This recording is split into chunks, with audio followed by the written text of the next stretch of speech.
Imagine a knock at your door late at night, an unknown face declaring your imminent death. For Polly, this nightmare became reality. Haunted by a past she desperately wished to forget, a past that clung to her like an indelible stain. She lived in a solitary, echoing old house, its silence filled with shadows of regret. Her quiet existence shattered one snowy evening when an old woman, seemingly lost, appeared on her doorstep. Despite Polly's unease, her kindness compelled her to invite the shivering stranger inside. But the old woman's purpose wasn't warmth, it was damnation.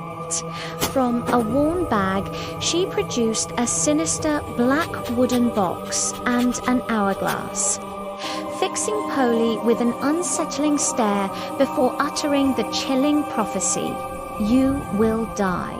Polly, initially respectful, grew alarmed by the woman's strange intensity and ominous pronouncements, subtly urging her to leave. The woman insisted Polly would die, and to survive, she must obey, warning her never to tell anyone or defy the box.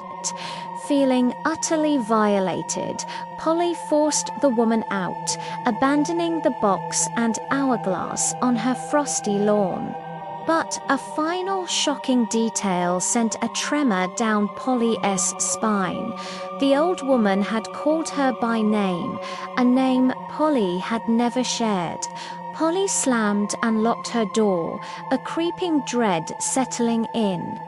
A frantic call to her mother only offered temporary comfort, dismissing it as exhaustion.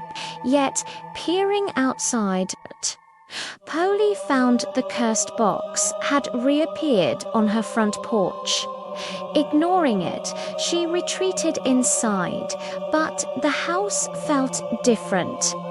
A fleeting shadow, a whispered word by her ear, something was wrong.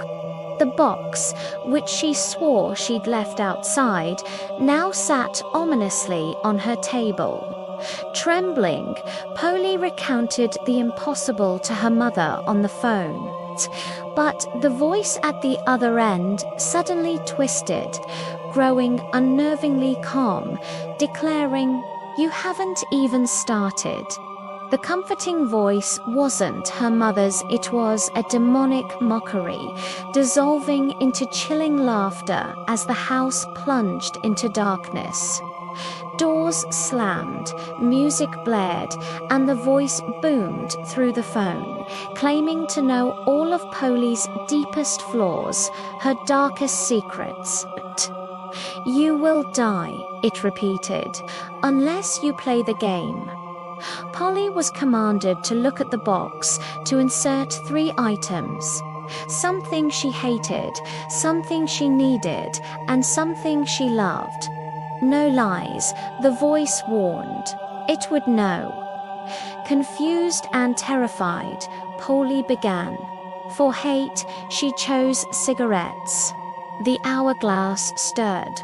An agonizing nausea seized her, and she vomited a tarnished key. Desperate, Polly fled to her neighbor's house, begging for their phone to call the police. But her neighbor, under the entity's cruel sway, turned a knife on herself, twisting it into her cheek, then her throat.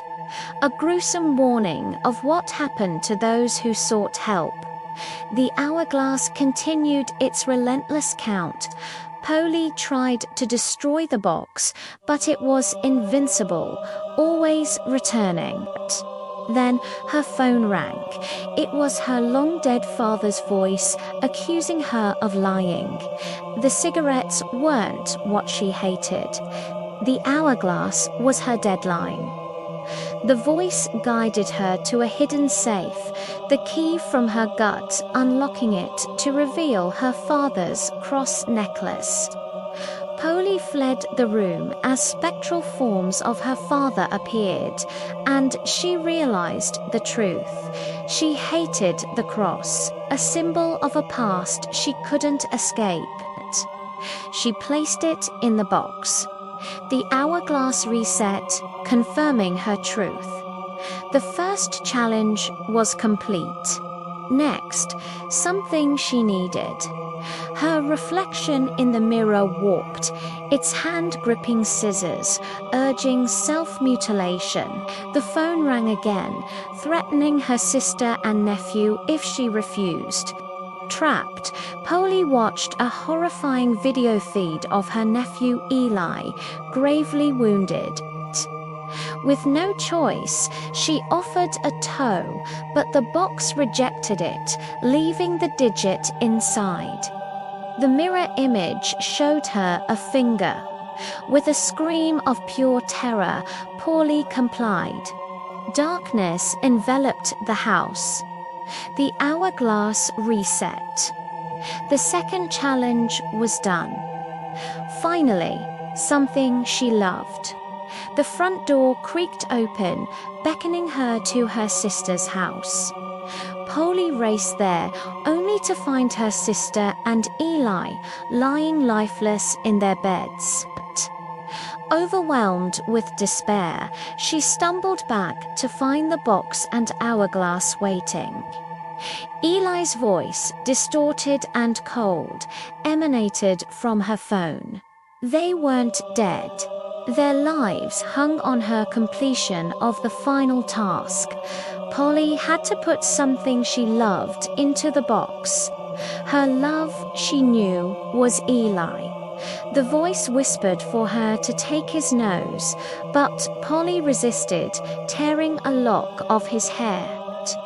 She placed it in the box. Moments later, it vanished.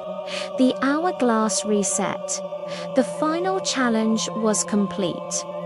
Polly's sister and nephew stirred, awakening as if from a deep sleep, perfectly unharmed.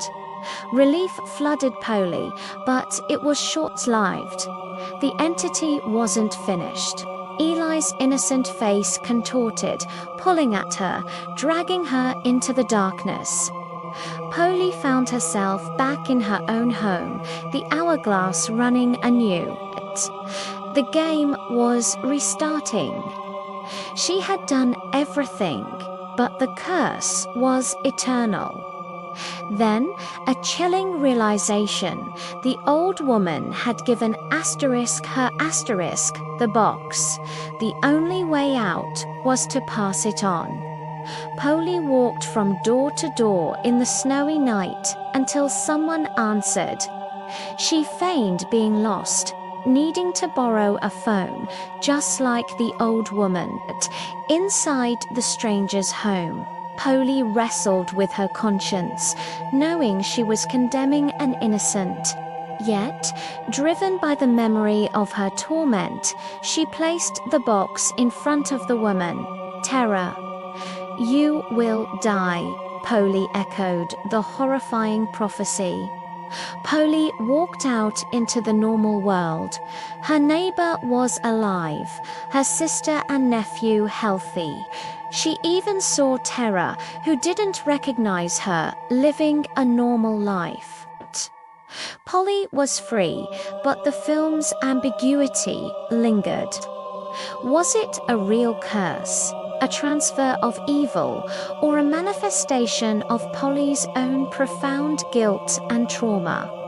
The director intended no definitive answer, leaving viewers to wrestle with whether Polly was truly cursed or trapped within the torturous confines of her own mind. But one thing was certain: Polly had survived that night, not by escaping the curse, but by passing it on. And in the film's final, chilling scene, Terra is shown with the box, placing something inside, whispering, "Something you want." The game had changed. The cycle of terror, no longer bound by hate, need, or love, had evolved into a new, endless torment of desire.